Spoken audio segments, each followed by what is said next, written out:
Hans Christian Ørsted was born on August 14, 1777 in Rudkøbing, Denmark. He was educated primarily through self-study and in 1794 enrolled in a science program at the University of Copenhagen. He succeeded academically, and in 1796 he received honors for his academic papers.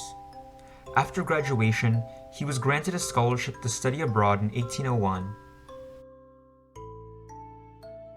While abroad, Ørsted met Johann Ritter, a physicist interested in finding a connection between electricity and magnetism.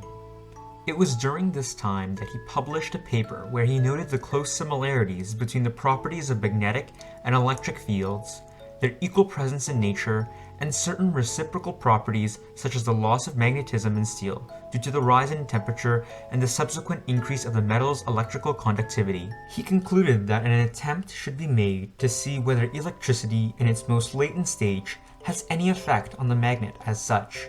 Ørsted was aware of the fact that lightning often magnetized pieces of iron to the point in which it altered the function of compass needles. He became a lecturer of physics at the University of Copenhagen in 1804. His guidance led them to develop a comprehensive physics and chemistry program, with the establishment of new laboratories. In the spring of 1820, Ørsted taught a lecture focusing on electricity and magnetism involving a new electric battery. During a classroom demonstration, Ørsted noticed that a compass needle deflected ever so slightly from magnetic north when the electric current from the battery was switched on or off. This discovery interested Ørsted, who believed that magnetic fields might radiate from all sides of a live wire, similar to how light and heat do. Given how small the change was, Ørsted stated that the effect was certainly unmistakable, but still seemed to me so confused that I postponed further investigation to a time when I hoped to have more leisure. In July, he resumed the experiment, redoing the steps in the presence of colleagues and students at the university. He wrote his findings in an essay and sent it to colleagues across Europe.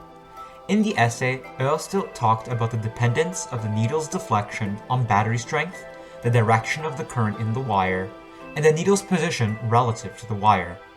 He concluded that the magnetic effect only existed within closed circles around the wire and that neither wood, stone, or metal would interfere with the deflection of the needle in relation to the current.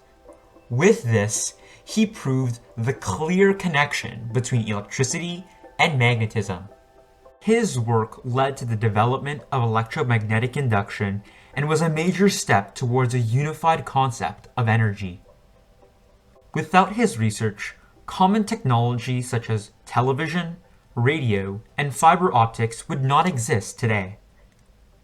Ørsted died in 1851 at the age of 74.